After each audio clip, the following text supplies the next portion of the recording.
Welcome back, everybody. It's another Working Brother Talks, and this time we've got Wyatt on again. Hello, Wyatt. How are you doing? I'm good. Hello. Long time Hello. no see. Yes, Hi, it's been a Stefan. while. How have you been? You've had really busy 2 weeks now with the anniversary of the SMO starting. Busy. Just busy.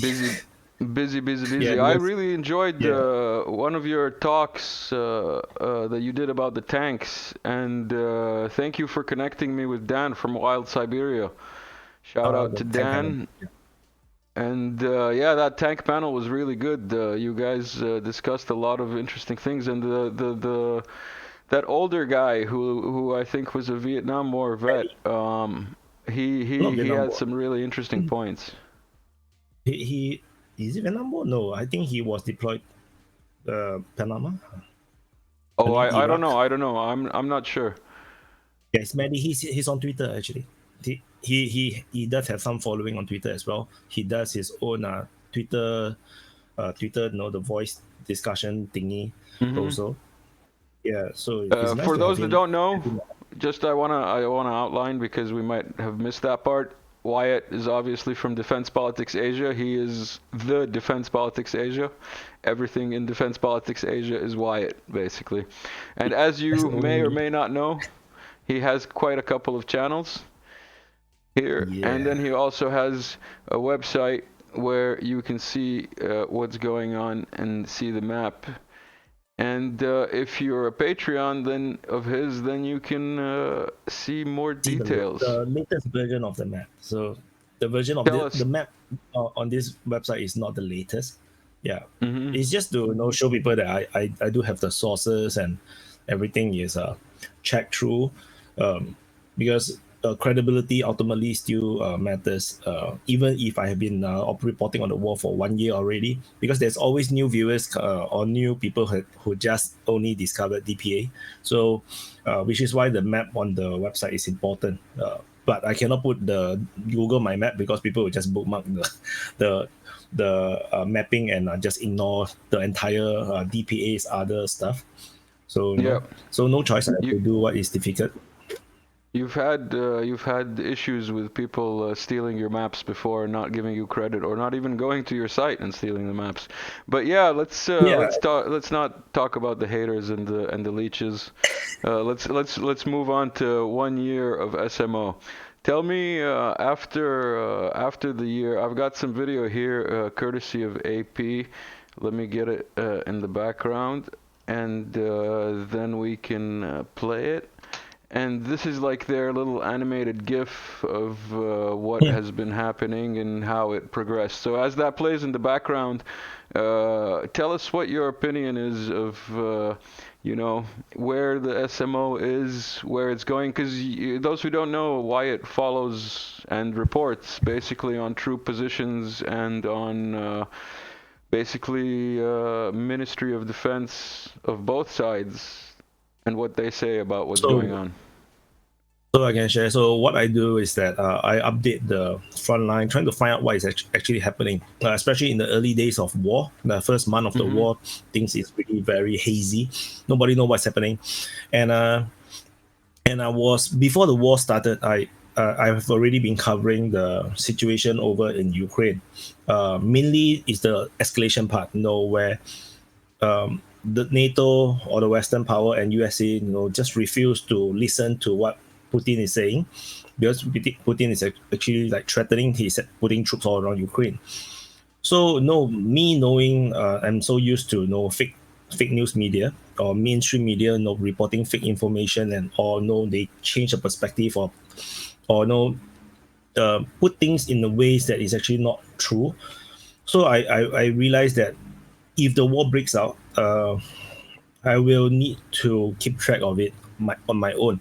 Uh, and I I'm a fan of live UA live map or live UA map. So they do news in the map format, and I really like that.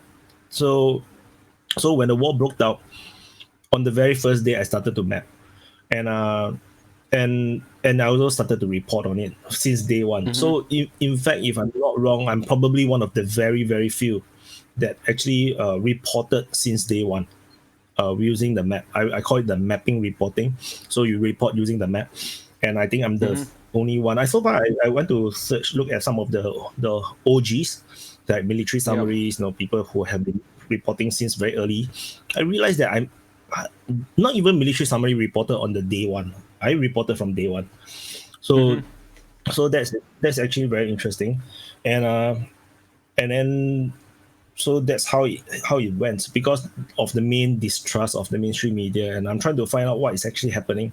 And through the reporting, I realized that indeed there is so much misinformation on both sides. It's not just on the Ukrainian side, but also on the Russian side, where they can claim that they captured something, and then actually they did not really capture it, or maybe they capture it but they did not secure it, and then the Ukrainians counterattack, but they keep quiet about the counterattack, and a lot of this kind of thing, and just trying to make sense of what is happening. So the mapping is just to keep track of the front line and what is actually happening. I don't track the units because units can be deceiving. I can say that I form 36th brigade, but actually my 36th brigade actually have no people inside, and I say that I deployed it in who knows, or maybe my 36th brigade have only 10%, but I call them a brigade. I don't track the units because it can be deceiving, because it's a war, people die all the time, and maybe even if they send a full brigade or full battalion into a position, maybe within the first day half of them is dead. But then you will have a wrong perception that maybe or they have a huge army there, but actually they are all killed by artillery. So I do not track units, and when they get pulled out, sometimes you don't know, because all of these unit informations are all operational secrets. So I don't really like to talk about it, and I also don't speculate on casualty numbers or troop numbers, because it's pointless. Because it doesn't matter you have 10 times more than your enemy, but you cannot capture ground. So what's the point of knowing the numbers? So and we literally see this happening in the war, where Ukrainians, for most part of the war, have more manpower. But even them, without the Russians having manpower issues, for example, in September or in just before September, Russia's professional troops have all been withdrawn from Ukraine. So there is literally no regular Russian troops in Ukraine, which is why the Kharkiv offensive, or what I call the Belarus offensive, succeeded, where they lost the rest of the entire Kharkiv Oblast. That happened because the Russians have no troops on the ground. The only people that is actually holding are the Donbas militias and the volunteer forces. There is actually no Russian regular forces. Maybe there are some, but it's very few. So that was the reason why Ukraine actually gained ground. But before that, Ukraine have more manpower, but they can't really capture anything. So that's why I don't really care about troop numbers, because it's not an accurate gauge of the tide of the war. The only thing that matters is whether you can capture ground. Of course, people can say that, like for example, the pro-Russian crowd like to say, it's a meat grinder. They like to they like to say that that's the whole point of they want to destroy the Ukrainian military. But so what if they destroy 100,000 Ukrainian troops? Ukrainian reserve is like another 6 million. So as long as they can get the rifles, they can get the trainings, you're gonna go at least another 60 times. 60. So you're saying you have to it's turned into a war times. So you're saying it's turned into like a war of attrition, basically, and like World War I, they're just grinding down each other one way But or it's another. not.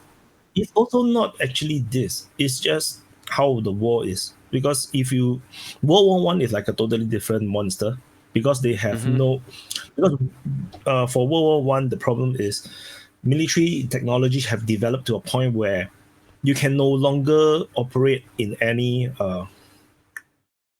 old way of fighting, because the old way of fighting is people fight on the field face to face, the two armies face to face, and then they clash. You can no longer fight that way because of the development of machine guns, because they used to have rifles. So rifles you can still stand in lines like the Napoleon times, where you stand in lines and try to grind each other to losing morale and try to run away or surrender. In World War I, because of machine gun, they have no way to defeat the machine gun. Like literally, there's no way. They try to push and raid and met what they call human wave, to capture an entrenched position. It just doesn't work. So only until the development of tanks that caused World War One to end, in a way, because then you can start to break through fortified positions. In today's age, the warfare seems to degrade into yet another kind of stalemate-ish kind of thing, because anti-tank weapons are so effective that tank breakthroughs or tank reinforced breakthroughs are not easy to achieve unless you are willing to take high losses. The reason why we are seeing the so-called stalemate, what it looks like a stalemate, is because Russia is unwilling to take casualties. They every time they push, they don't really push in a huge formation. They push in small formations. And if you push in small formations, like you only have 3 tanks supported by 6 BMPs and then infantry. Once you have 2 tanks being knocked out, or 3 BMPs getting knocked out, you'll run away. You will start to retreat, and that's exactly what we are seeing on both sides. Even for the Ukrainian side. So as a result, it's just a matter of the warfare. It's not really like attrition war. It's just that they have the doctrine that they're using. It just doesn't work in capturing ground. And I think that even the commands, on the Russian side, don't really feel like they don't really want to capture new ground. I don't know. It seems like they're a bit reluctant to do it, because capturing new ground have his own problem. You need to do with logistics as well. You need to demine places. You may go into a position where they have already artillery trained on that position. Yeah. Because once you capture it, you get bombarded, which is what happened in Bodjeda, just south of Marinka, where the Russian forces actually took the town, and when they are in the town, they got bombarded to the point where they retreat. So it's just the nature of the warfare today, and the way how the military operates, that is causing the stalemate. If the Russians really truly push, like you can see the Wagner private military contractors, they managed to capture ground. They are operating much better than the Russian military. But the only reason they can do that is because they are willing to take casualties. The Russian military don't. But you still take casualties, because as long as you sit in the position, you get artillery strike or you get air strike, missile strikes, you die. So it's something that is a matter of problem with bureaucracy. When you have a huge bureaucracy, you are afraid of making mistakes. You want to protect your backside, and when you try to protect your backside, you try to be very conservative, and so that you don't make mistakes. But by sitting there, they also make mistakes. So it is the poor luck of the soldiers that is fighting on the front that have to it really depends on the commanders to save them. The Ukrainian side actually did try to do offenses, but as I mentioned, they don't. One of the things is that they don't have enough tanks. That's the first thing. Second thing is that like I said, the anti-tank weapons are too powerful nowadays. So the Ukrainians do not have much success. Even the success that they had during the Kherson offensive, that they managed to push the Russians maybe 10 kilometers or something. That was only also because the Russians have not enough troops. That was also during the September period. You're talking before the Kherson withdrawal, like on Yes, the western flank of that front, basically right along the Dnipro. Sorry, yes. the eastern flank, right along the Dnipro. Yeah. So originally Russian was all the way at the border of Kherson, right? So after they got pushed back a bit. So that withdrawal, that pushback was also because they do not have enough troops. So after around this side, it was, if I'm not mistaken, yeah. Yeah, that was the new front line at Daviti. That was the new front line. So before that, you were all the way up at Visokopilia, all the way up north at the border. Yeah. So that Ukrainian success has nothing to do with Ukrainian success per se. It's because the Russians just don't have the troops there. All the regular forces have been withdrawn, and when that happened, I think the VDV was being sent in to hold the line, and then the line held. So the entire tactic that the Ukrainians use, where they use actually Humvees and I have these all the fast vehicles to rush through the defense line to attack the rear, and then the heavy armor vehicles then come in from the back and to break the line. That tactic doesn't work anymore. So, and the Ukrainians, I believe, lost a lot of troops in subsequent attempts to replicate the same success, but they didn't realize that they are not fighting the same troops. They are not fighting the Donbas militias. They are fighting the VDVs with better equipment, and and before the Russian withdraw from the entire northern bank of Dnipro in the Kherson region, the Russians keep reinforcing and sending more and more troops to the area, to the point where the Ukrainians can't do anything. So it is very hard to fight the modern day war. And let me just draw attention, because I'm sure we're going to have commenters of all kinds. Always there are commenters of all kinds. And I just want to draw attention to the fact that you've served in the Singapore Army, and Yes. you're not just talking as a random graphic artist who makes maps. You actually have military service, and people can find more details about that in the older video that we did. I'll leave a link. Yeah, I wanted to ask you, because you mentioned, you know, the Ukrainians are losing because the Russians are not doing what they should be doing, basically. So what I was going to ask you is, what do you think now that the Russians have mobilized or partially mobilized some troops, what do you think the outcome of that will be when those troops actually do, like, what do you see as being the next big move by the Russians, basically? So from my understanding, half of the mobilized troops is still not in Ukraine. So that is the weird thing, and everyone, including myself, believe that the Russians may expand the offensive, the war, restart the northern front, or maybe restart the Kharkiv front.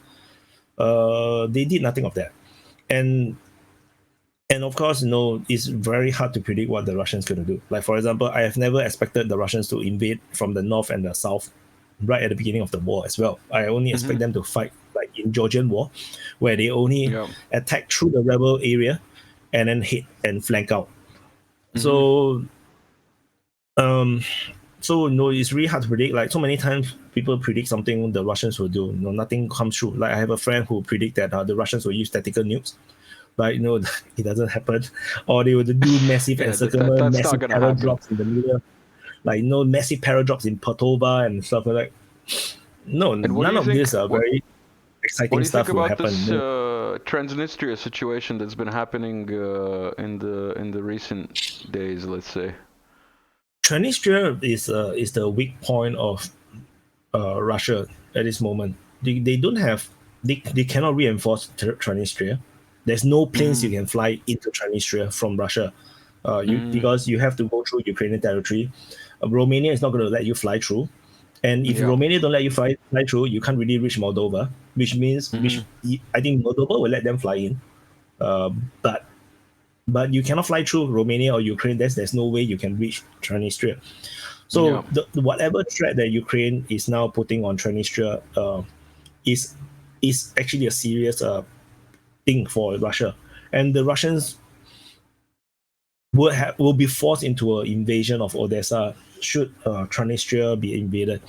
And Russia have made a statement. They say that an attack on Transnistria will be an attack on Russia. So that's the threat. But however, I think this is just an empty threat. The Russians can't do anything, and to do an amphibious landing on Odessa is highly dangerous and highly risky, given that, like I said, from what we have seen the Russians are doing, they are very conservative.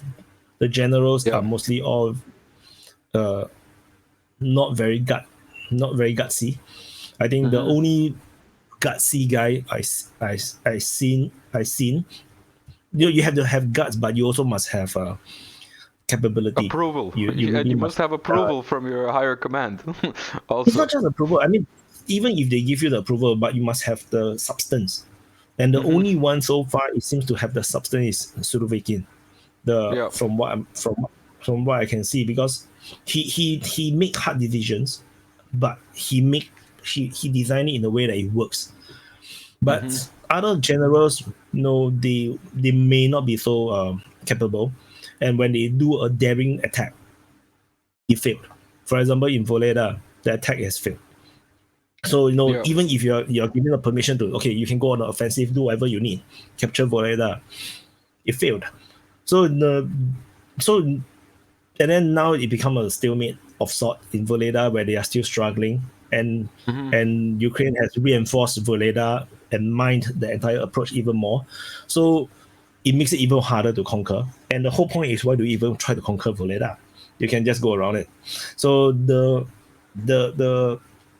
substance of these generals that are in the Russian command is suspect. Is very suspect, because if you look at the Wagner, so Wagner is a big problem for Russian military, because they prove how lousy the Russian command is.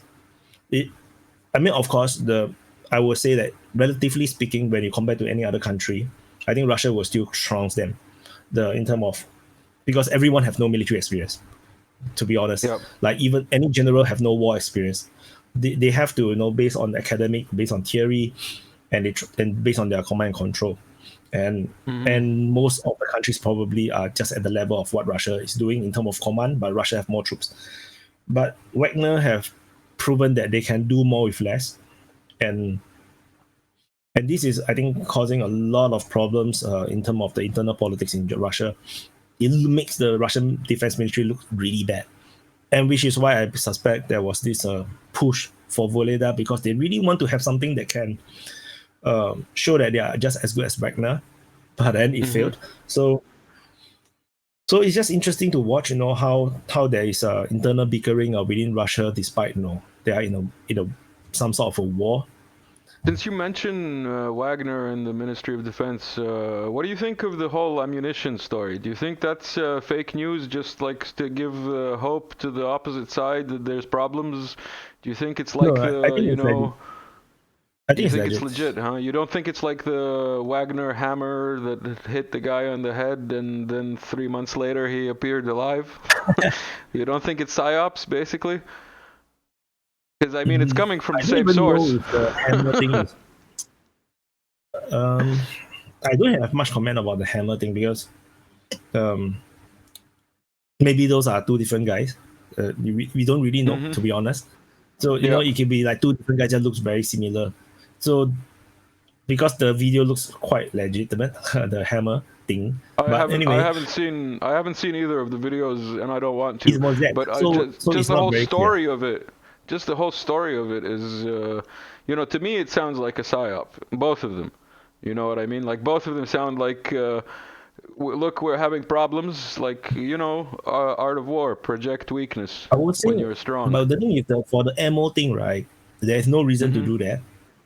I think there's not much benefit to doing the ammo problem psyop. If it is, I think that Prigozhin is a lot like my style of operating, my way of doing things. I'm very blunt, and I really call bullshit out when I see one. And Prigozhin is, I believe, he's this kind of person, which is why I kind of like him, because he's just no nonsense, which the way how I like it to be. Yeah. And he literally just call all this nonsense that is happening in the rear, where people cannot see. And I believe that also maybe he's also demanding too much ammo, because he's operating on what they need, and the request they are asking from the Russian military is probably a lot, much more than the Russian military is willing to give, because they have to ration, right? They have to ration the ammos and everything to the different groups of army around, and maybe he's asking so much that they are unwilling to give. Which is also why I say that the Russian generals are all very conservative, because they just cannot operate in a way that they can operate freely, and they have to make do with whatever they are given. And it's if the ammo is military lesser, operation, it's not war. So if it was total war, it would be a different story, Yeah, so if you are given lesser, then you cannot really operate more in that sense. But Wagner is kind of different. It's like they have a model of warfare. They have this way of their fighting. They need it, and they don't get it. They're gonna make noise because everybody's looking at them and watching them. And they will view Russian military rationing their ammunition as a attack on Wagner, which is why he just called it out. So I believe that the ammunition thing is real, but it's just part of the internal conflict and the true reality that ammunition is not unlimited.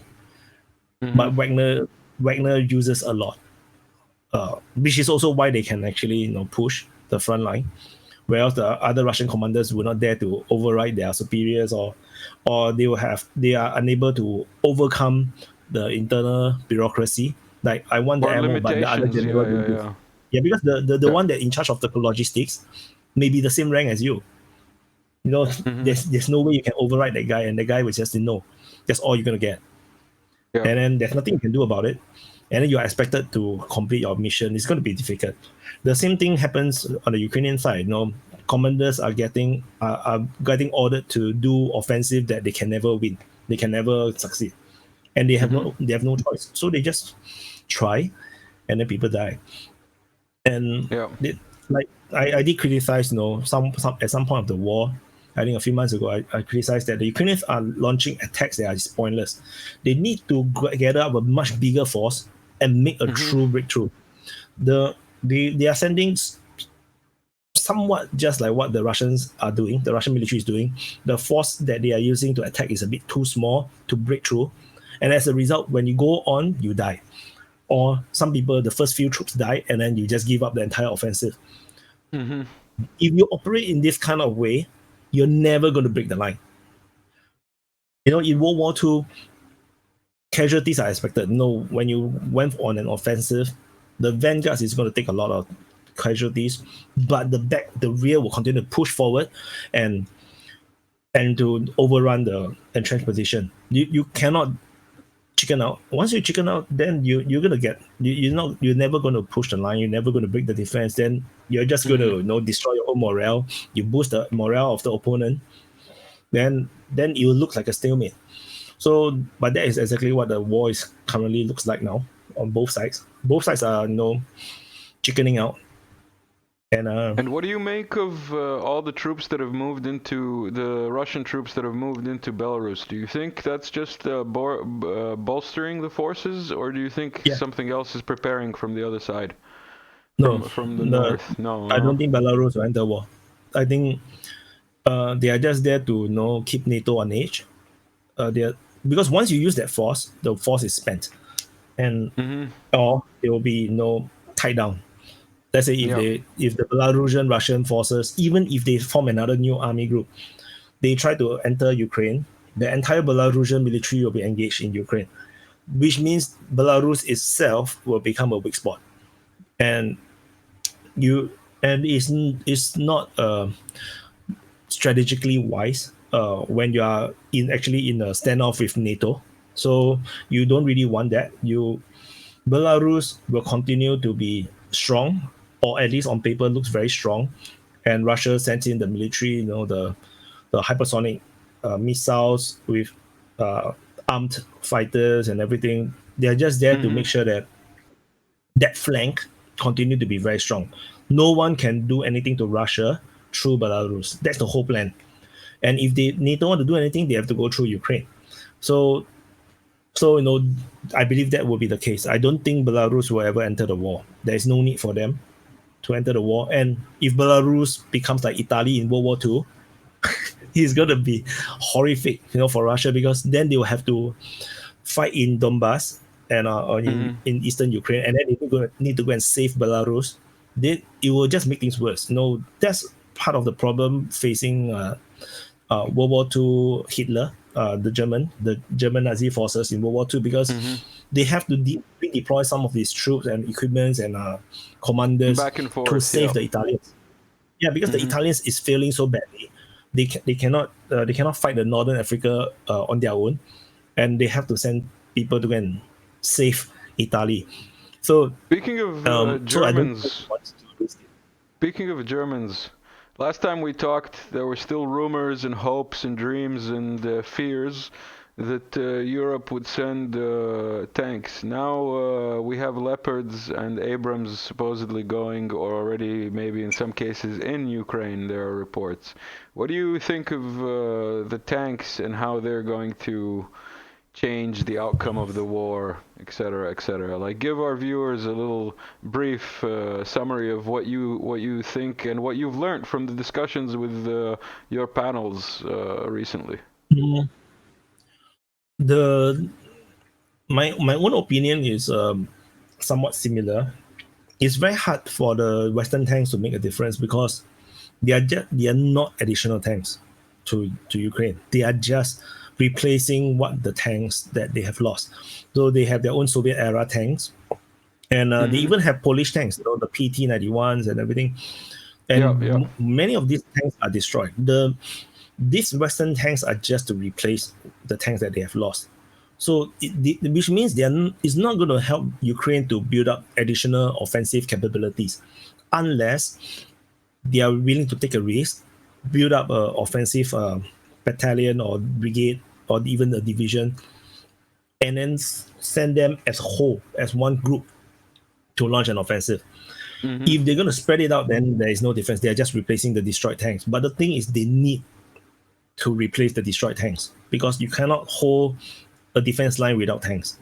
Because so because what are tanks? So I recently, I think 1 or 2 months ago on Twitter, I did explain what a tank kind of is. A tank is the only weapon on the battlefield that can one shot anything. That means when a tank fire, someone dies, something destroyed. They just need one shell and then they can destroy something. So it's a one shot. Mm-hmm. It's like a one punch man, but in a tank. And this is Yeah. the only military vehicles that on the battlefield that can do that. Nothing can one shot anything, and it is also going to be the heaviest armored vehicle on the battlefield. So it is the ultimate weapon. But the ultimate weapon uh, is now being countered by anti-tank weaponry, which is okay, fine, fair. But the Mm-hmm. tank is still a tank. It still one shots everything. So if the tank finds the anti-tank missile crew first, the anti-tank missile crew is going to die. Yeah. A tank versus a tank doesn't necessarily will die because the tank have good armor. They might have a chance of deflecting the shell, so Yeah. they can still run away. But generally speaking, the tank just one shots everything. If you get Mm-hmm. in a building, one shot you're dead. A sniper, one shot you're dead. Yeah. I heard someone told me that the sniper's biggest fear are tanks because a tank can fire at range of what a sniper can fire, and if they spot you in a window somewhere, the tank can literally fire at that window and destroy that sniper. Mm-hmm. So the tank is still the ultimate weapon. It's just that you need a lot to really do an offensive, and it needs to be supported by air support, heavy artillery, infantry. It need to be a combined effort because, like I said, the tank is still vulnerable to anti-tank weapons. The anti-tank weapons does not necessarily always kill the tank because of the heavy armor, but it's still a threat, you see, because they are not going to fire just one missile at one tank. They're going to fire like Yeah. 2, 3, or 4 missiles all at once at one tank to make sure that the tank Mm-hmm. dies. Because as long as the tank dies, the entire offensive fails. And usually, like I mentioned, the attacks that Ukraine and Russia are doing, they are usually supported by between 1 to 3 tanks. It's only 1 to 3 Mm-hmm. tanks. You take it, especially if they only have one tank, you take out that one tank, the entire troops will just demoralize and they just want to run away. So under that kind of situation, and the lack of tanks on the Ukrainian side, it's not going to make a lot of difference unless they can gather the force into one cluster. Another problem with the tanks is that their tanks are not going to come at the same time. Some of the leopards will be here; those are their operating. Yeah. A big chunk of them, especially the leopard ones, they are all outdated. They need to be repaired. The Abrams tank will not come until next year because they are also the same thing. They are just mothball vehicles, just like the Leopard ones. They are all Mm-hmm. meant to fight the World War III tanks. These tanks are all reserved for World War III. They are not They are not meant to be, instantly deployed. They are not rapid. They are not rapid deployed force. I have to interrupt because you mentioned World War III. It's a running question on the show. Do you think World War III started, and when do you think it started? Nah, it's not started yet. Not yet, huh? Maybe another year or two, in your opinion. Of course, you see, in World War II, right? When Germany first invaded Czechoslovakia, nobody knows that World War II started as well. So no, I can be wrong. Yep. But that was the beginning of World War II, right? In the first invasion of Czechoslovakia, and then Poland was then divided between Germany and Russia or Soviet Union at those times. No one at that time knows that was World War II as well. So no, I can be wrong, but I like to think that it's not going to be World War III. Some of my previous guests think that it started way back in the 80s. But yeah, it's been low intensity, you know what I mean? But now it's become more and more interesting. You cannot really, for me, I just don't like people to pull history, like stretch it like rubber band, you cannot, you can always go back further. You can always go back further. It's nonsensical. What is now is now. And as far as I'm concerned, even the pro-Russian side like to say that it started in 2014, the war. But that is not true to me. The Russian-Ukrainian war only started last year. What happened in 2014 is just revolution. Wait. We have to like define terminology here. Very specifically, like word phrasing. If you say the Russia-Ukrainian war started in 2014, I mean in last year, then okay. Yeah. But if you say the war in Ukraine started last year, then no. Because the war in Ukraine started in 2014 when they bombed civilians there, and it was a civil war. So you know yes, it's a civil war. It's not the Russo-Ukraine war. So it's a different war. Exactly. So yeah, exactly. War. So for example, so 2014 there was the revolution.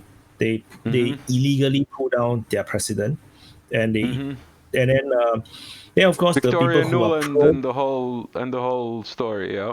So I don't care about the conspiracy, That's exactly just what happened. I don't care who funded or supported it or whatever. It happened. Yeah. De facto is what's important. Yeah. So there was a coup, basically. There was a violent military coup. And the reality is the parliament supported it. You see, they so ultimately you cannot just blame the Americans or the Europeans or whatever. Ultimately, is they themselves enabled it. So the Ukrainians themselves are at fault, as far as I'm concerned. Yeah. If the people is stay strong, there's no way foreign interference can happen. Like for what you think the foreign interference is not happening in Russia right now? They are trying. They are failing everywhere.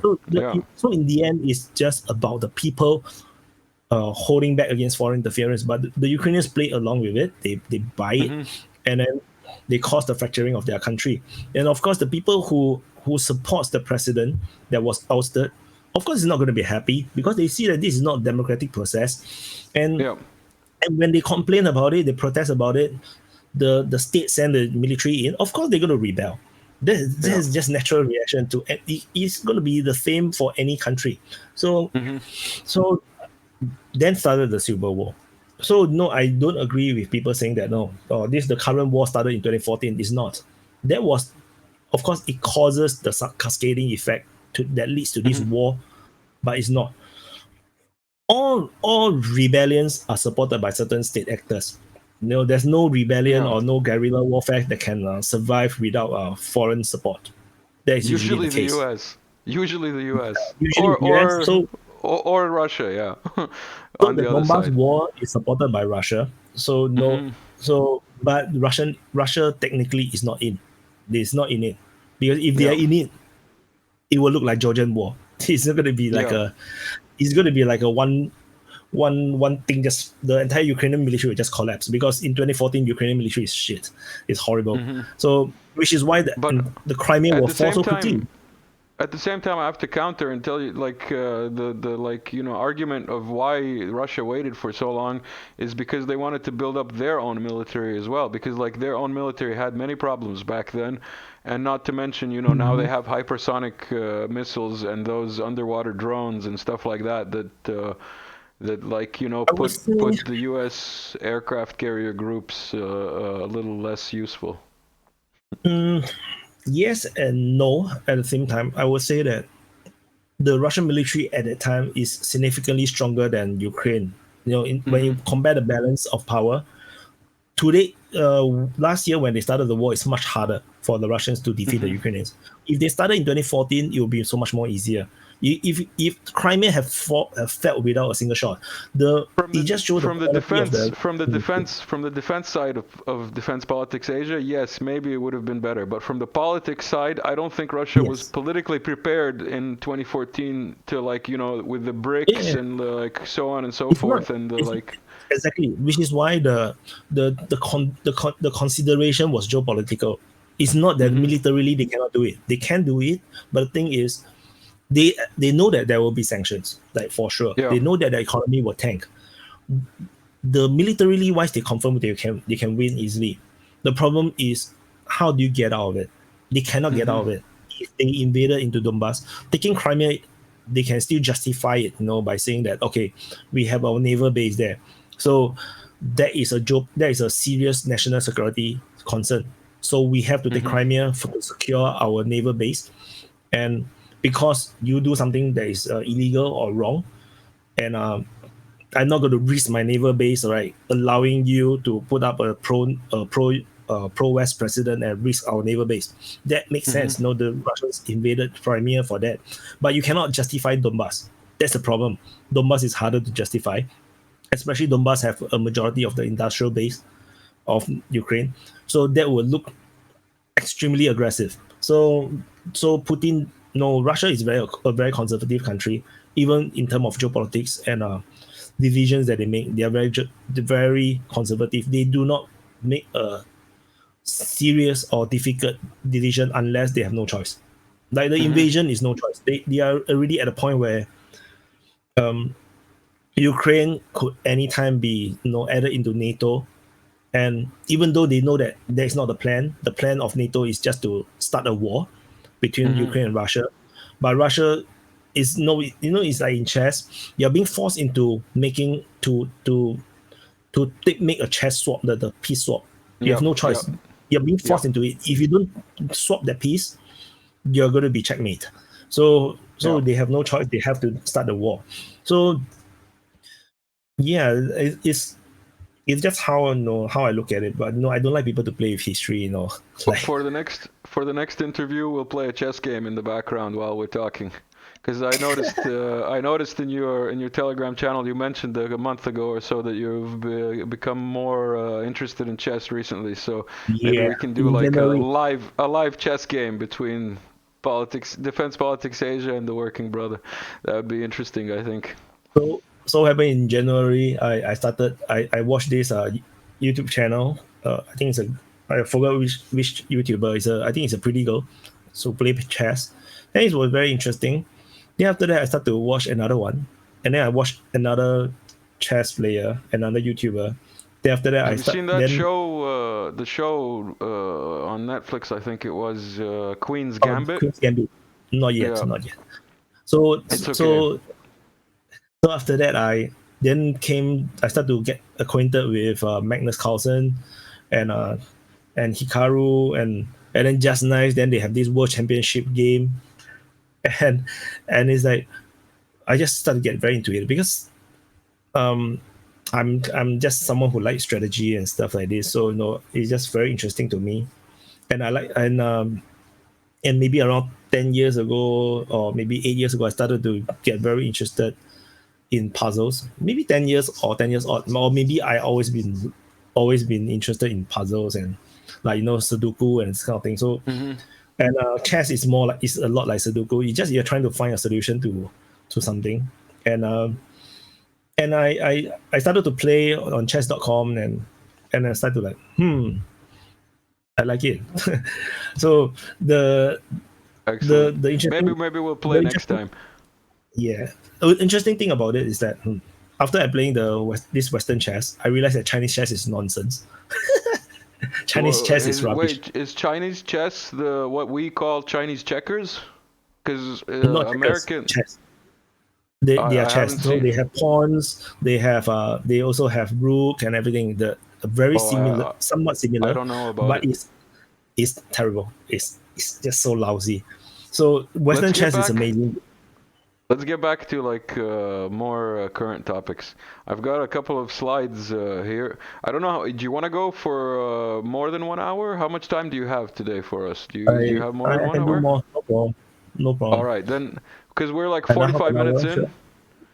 We're 45 minutes in. Maybe we'll like just bring up this one topic, stop recording, and then go back to recording again with you. This came out today. The first NATO Leopard tank captured with a Polish crew in Ukraine. Let's get your live reaction to this. I think it's fake news. So you think it's Anything fake that news, is yeah? very sensational. So for me, it's very simple. Anything that is very sensational tend to be false. Like it's just by experience. Usually, sensational things that just happen out of the blue usually are just nonsensical. It's just fake news. Like we recently only have the drone strike on Belarusian airbase that hit the Russian radar plane. It's fake news. Yep. And then they have this massive Ukrainian counteroffensive that go all the way to Blahoddatne and then cut off the entire Wagner force that was in the salients heading towards the road at Kramove on the western part of Bakhmut. That's also fake news. So anything that seems too good to be true is fake news.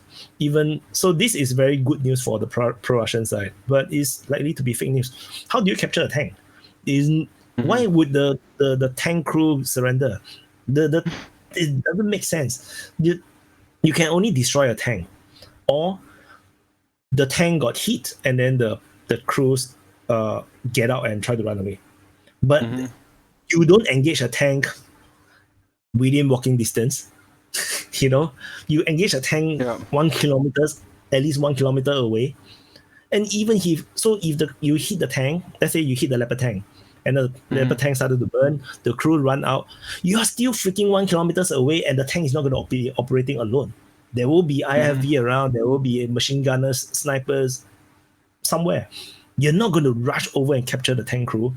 You're just going to get shot. So I think it's nonsense. It's not possible. Although, okay, go on. Prigozhin, the Wagner boss, did mention that they received some intel. They cannot fully confirm it, but there are leopard tanks at Chasivya. They were being sent to Chasivya. So there is a possibility that there are leopard tanks around the Bakhmut front, but capture a leopard tank, just like the HIMARS, they captured HIMARS. Like months ago, half a year ago, they said that they captured HIMARS. Until today, I haven't seen the photo and videos and the of Caesar also. And the Caesar also. I mean, they only captured the broken Caesar tank, Caesar artillery, like the one that they destroyed. I don't think they captured a fully operating one. So, yeah, it's just fake news. Okay, next interesting topic that I've got a slide for. Musk has gotten into mapping. Almost surrounded, says Musk, if you see down there. What do you have to say about Musk and mapping as being the OG mapper as far as Ukraine is concerned? No, I think Elon Musk is just doing a random tweet. He just go through and then he's like, wow. I mean, even just the trolling. War Mappers map is actually outdated. Like when he shared it, the Wagner forces is already much further. So but it just shows the power of social media. You see, if you can only see what you see, and it's not the reality, not the truth. Like for example, I'm reporting on a daily basis. My information tends to be a lot more on time. And sometimes you can see stuff that is being retweeted or shared or go viral they are all wrong information or outdated information. And most people like Elon Musk, he don't track the war on a daily basis. He's not a fan of, let's say, DPA. He don't watch Yeah. every day. So no, he's just basing on the map and then just making a comment. And the reality is, most people, even people who are interested in military stuff, they might not know the reputation of certain people that is reporting on the war, and Yeah. they might be watching maps or reports from people that actually are not so truthful, but they wouldn't know. They wouldn't tell. They couldn't tell because they are not watching the sources themselves. They cannot fact check it themselves. I mean, there are so many YouTube channels that are reporting inaccurate information or information that is fake information, just to I'm not sure it's to please their crowd or they genuinely believe in the wrong information, but these people have a tremendous following. They have like 10 times my view. So it brings us nicely into the next topic, which is NAFO. I was just going to ask you about NAFO, and basically this is what you're talking about. Explain to people what NAFO is and NAFO or whatever. NAFO is a bunch of teenagers or adults who still have the brain of a teenager, thinking that they're making a difference by arguing with people or shaming people or harassing people on Twitter. That's it. And they only survive on Twitter. They have no presence outside of Twitter. Maybe Reddit, but most people who are neutral or objective have quit Reddit.